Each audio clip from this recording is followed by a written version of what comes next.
Al-Andalus adalah nama dari bagian semenanjung Iberia, yaitu Spanyol dan Portugal, yang saat itu dikuasai oleh umat muslim antara tahun 711 dan 1492. Di bawah pemerintahan Kekhalifahan Cordoba, Al-Andalus menjadi pusat pembelajaran, pusat budaya, dan ekonomi terkemuka di seluruh negara sekitar Laut Mediterania dan Eropa, serta menjadi jalan untuk pertukaran budaya dan karya ilmiah antara dunia Islam dan Kristen selama berabad-abad. Masa kekuasaan Islam di Iberia dimulai sejak pertempuran Guadalete, ketika pasukan Umayyah pimpinan Tariq bin Ziyad mengalahkan orang-orang Visigoth yang menguasai Iberia saat itu. Awalnya, Al-Andalus merupakan provinsi dari dinasti Umayyah pada tahun 711 sampai 755. Lalu berubah menjadi sebuah keamiran di tahun 756 sampai 929. Kemudian menjadi sebuah kekhalifahan pada tahun 929 sampai 1031. Dan akhirnya terpecah menjadi Taifah atau Muluku Taif atau kerajaan-kerajaan kecil pada tahun 1031 sampai 1492. Karena pada akhirnya orang-orang Kristen berhasil merebut kembali Iberia dari tangan umat Islam dalam proses yang disebut Reconquista atau penaklukan ulang.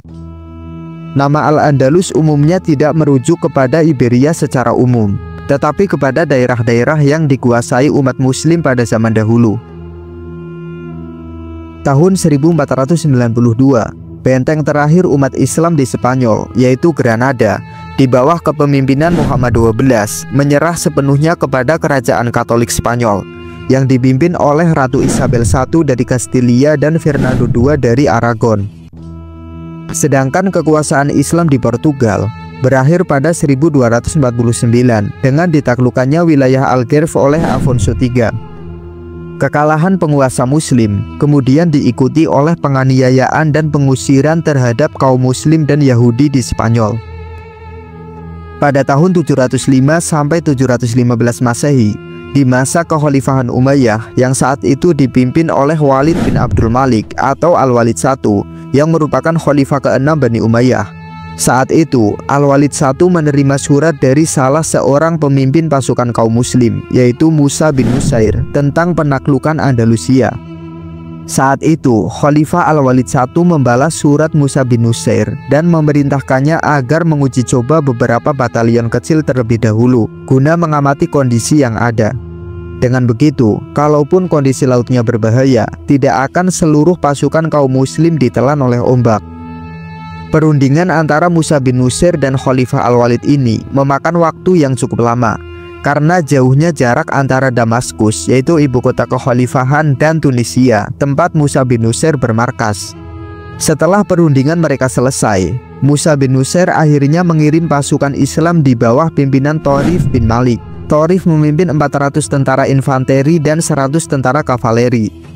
Pasukan Tharif ini diangkut 4 kapal menuju sebuah pulau di negeri Andalusia, yang kemudian diberi nama Pulau Tarifa. Kemudian Tharif menyerbu Pulau Algeciras dan berhasil memperoleh banyak ghanimah. Ia pun kembali dalam keadaan selamat pada Ramadan tahun 91 Hijriah. Melihat keberhasilan Tharif, kaum muslim bergegas untuk melaksanakan rencana berikutnya, yaitu dimulainya operasi penaklukan Andalusia.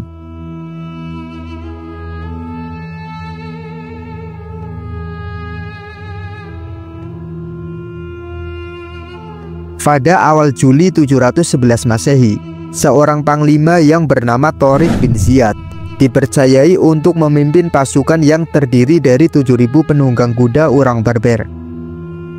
Lalu, Tariq dan pasukannya mendarat di semenanjung Iberia dan singgah di sebuah gunung yang kini dikenal dengan nama Gibraltar atau Jabal Tariq. Pertempuran antara pasukan Tariq dan tentara Visigoth yang saat itu menguasai gunung tersebut pun terjadi. Singkat cerita, pasukan Tariq berhasil mengalahkan tentara Visigoth. Mendengar kekalahan tersebut, Roderick, penguasa Andalusia saat itu, langsung berangkat ke sana dari Toledo. Akhirnya, bertemulah pasukan Roderick dan pasukan Tariq di tempat yang bernama Sidunah. Pertempuran demi pertempuran pun terjadi. Roderick selalu mengirimkan sejumlah pasukan untuk menambah kekuatannya.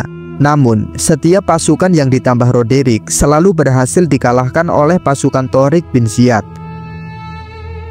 Kemudian Torik membagi pasukannya menjadi 4 divisi, yaitu ke Cordoba, Granada, Malaga, dan Tudmir. Torik sendiri menuju ke Jaen, kemudian ke Toledo. Sepanjang tahun 92 sampai 93 Hijriah, Torik bin Ziyad bersama 12.000 pasukan muslim berhasil menaklukkan wilayah yang sangat luas. Kota-kota di Andalusia berguguran satu persatu di tangan pasukan kaum muslim yang dipimpin Torik bin Ziyad. Setelah itu, Torik menetap di Toledo untuk menunggu kedatangan Musa bin Nusair, guna mempelajari bersama kondisi yang ada dan menaklukkan sisa-sisa wilayah semenanjung Iberia. Namun pada tahun-tahun setelah penaklukan, hubungan antara orang Arab dan orang Berber di Andalusia menjadi tegang karena terdapat perbedaan kasta di antara kedua etnis tersebut. Populasi etnis Berber jauh melebihi jumlah orang Arab di provinsi baru itu, dan kebanyakan orang Berber telah turut serta pada sebagian besar pertempuran. Mereka juga diberi tugas yang lebih keras. Lalu, pada tahun 729 Masehi, pemberontakan kaum Berber di bawah komando Munus pun terjadi, dan mereka berhasil membentuk negara sendiri untuk sementara waktu. Saat kekhalifahan Umayyah terganggu oleh tantangan kekhalifahan Abbasiyah di timur, provinsi-provinsi mereka di wilayah Afrika Utara dan Andalusia tidak bisa mereka kendalikan. Sampai akhirnya, sekitar tahun 745 Masehi, Bani Fihrid merebut kekuasaan pada provinsi-provinsi kekhalifahan Umayyah di Afrika Utara dan Andalusia. Kemudian kekuasaan wilayah tersebut dibagi menjadi 2 oleh Bani Fihrid, yaitu Abdurrahman bin Habib al-Fihri di Ifrikiyah atau Afrika Utara, dan Yusuf bin Abdurrahman al-Fihri di Toledo, Spanyol. Bani Fihrid bersukacita dengan runtuhnya Bani Umayyah di timur, dan mereka melakukan perundingan dengan Bani Abbasiyah dengan harapan mereka akan tetap diizinkan melanjutkan pemerintahan otonom mereka. Tapi Bani Abbasiyah menolak tawaran tersebut dan menuntut penyerahan wilayah. Atas dasar penolakan tersebut, Bani Fihrid pun tidak menerimanya. Kemudian Bani Fihrid menyatakan kemerdekaannya dan mengundang sisa-sisa Bani Umayyah yang terguling untuk mengungsi di wilayah kekuasaan mereka. Tetapi sekelompok orang yang kecewa dengan kepemimpinan Bani Fihrid berkonspirasi dengan keturunan Bani Umayyah yang mengungsi untuk memberontak terhadap Bani Abbasiyah.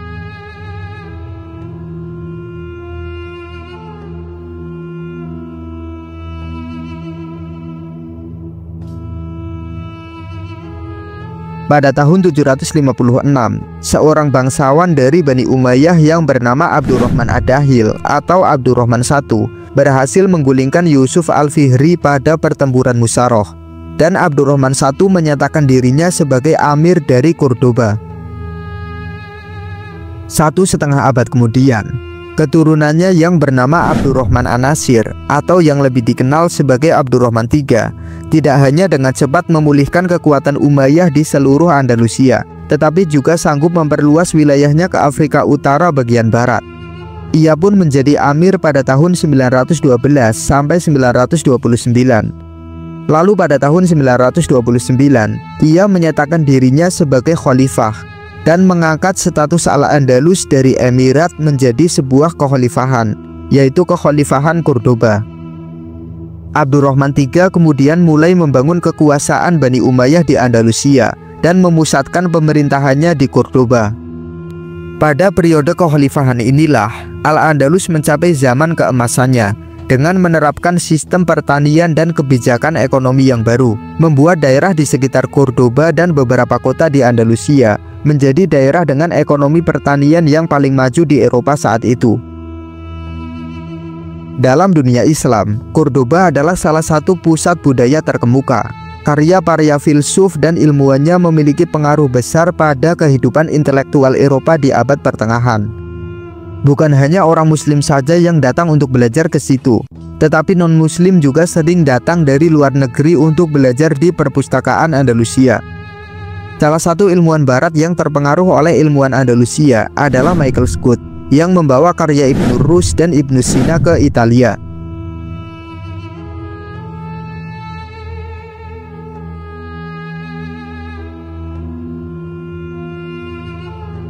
Runtuhnya kekhalifahan Cordoba disebabkan oleh perang saudara yang terjadi pada tahun 1009 hingga 1013 dan akhirnya dihapuskan pada tahun 1031.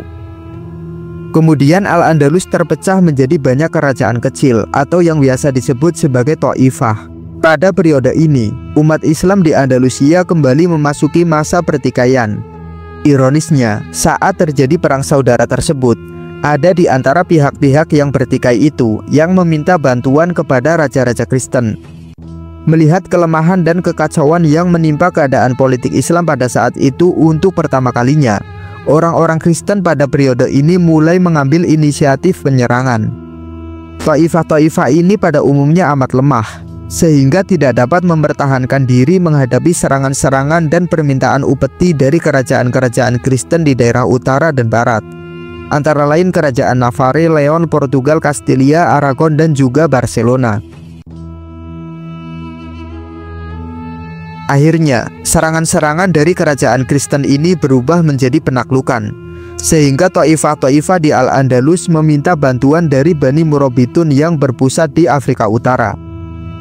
Orang-orang Murabitun pun berhasil mengalahkan Raja Kastilia, yaitu Alfonso VI, dalam pertempuran Zalakoh dan pertempuran Ukles, dan akhirnya mereka berhasil menguasai wilayah Al-Andalus. Lalu pada tahun 1143, kekuasaan Murabitun ini berakhir, baik di Afrika Utara maupun di Spanyol, dan digantikan oleh Bani Muwahhidun. Di Spanyol sendiri, sepeninggal Murabitun, pada mulanya muncul kembali Thaifah-thaifah kecil, tetapi hanya berlangsung selama 3 tahun. Pada tahun 1146, penguasa Muwahhidun yang berpusat di Afrika Utara berhasil merebut Al-Andalus. Hingga akhirnya, penguasa Muwahhidun memindahkan ibu kota Al-Andalus ke Sevilla pada tahun 1170 dan berhasil mengalahkan Raja Kastilia, yaitu Alfonso VIII, dalam pertempuran Alarcos yang terjadi pada tahun 1195. Untuk jangka beberapa dekade, daulah ini mengalami banyak kemajuan. Kekuatan-kekuatan Kristen dapat dipukul mundur. Akan tetapi tidak lama setelah itu, Muwahhidun mengalami keruntuhan. Pada 1212, gabungan kerajaan Kristen Kastilia, Navarra, Aragon, dan Portugal berhasil mengalahkan kaum Muwahhidun pada pertempuran Las Navas de Tolosa dan memaksa Sultan Muwahhidun untuk meninggalkan Iberia. Umat Islam di Iberia pun kembali terpecah dalam Thaifah-thaifah yang lemah dan dengan cepat dapat ditaklukkan oleh Portugal, Kastilia, dan juga Aragon. Hingga benteng pertahanan Islam yang tersisa pada saat itu hanyalah Grenada yang dipimpin oleh Banu Nasri, tetapi hanya sebagai negara bawahan yang membayar upeti kepada kerajaan Kastilia. Upeti ini berupa emas dari daerah yang sekarang bernama Mali dan Burkina Faso yang dibawa melalui jalur perdagangan di Gurun Sahara. Kemudian pada abad ke-14, Banu Marin di Maroko mengalami kemajuan dan mengancam kerajaan-kerajaan Kristen di Iberia. Banu Marin kemudian mengambil alih Grenada dan menduduki kota-kota seperti kota Algeciras. Tetapi pada pertempuran Rio Salado yang terjadi pada tahun 1340, Banu Marin dikalahkan oleh tentara Kastilia di bawah pimpinan Raja Alfonso XI yang saat itu dibantu oleh Afonso IV dari Portugal dan Pedro IV dari Aragon, dan berhasil merebut Al-Jaziratul Khodro pada tahun 1344. Alfonso XI juga mengepung Gibraltar yang saat itu dikuasai oleh Grenada selama tahun 1349 sampai 1350.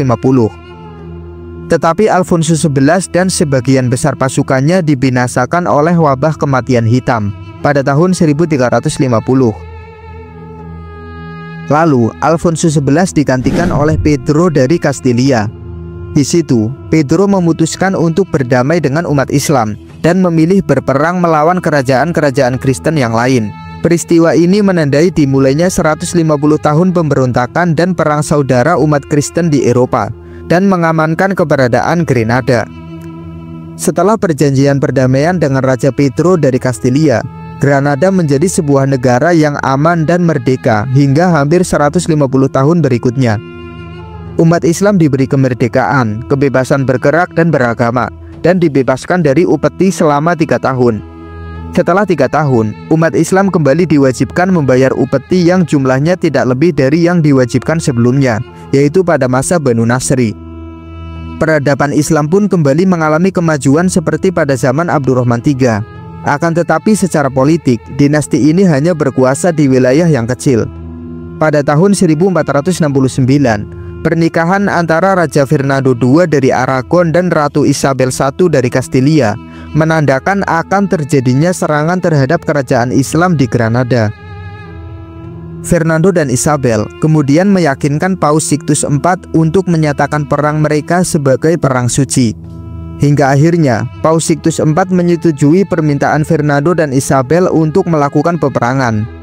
Hingga satu persatu kerajaan Islam berhasil dikalahkan.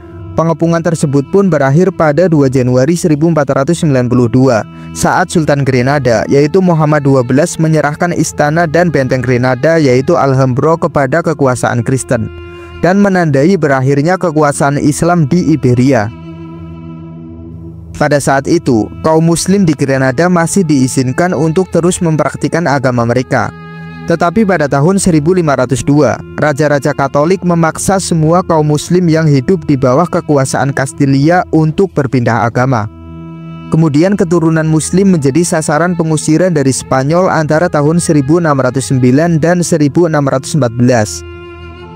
Hingga pada tahun 1727, setelah terjadinya tragedi penuntutan massal, Islam asli dianggap telah musnah di Spanyol.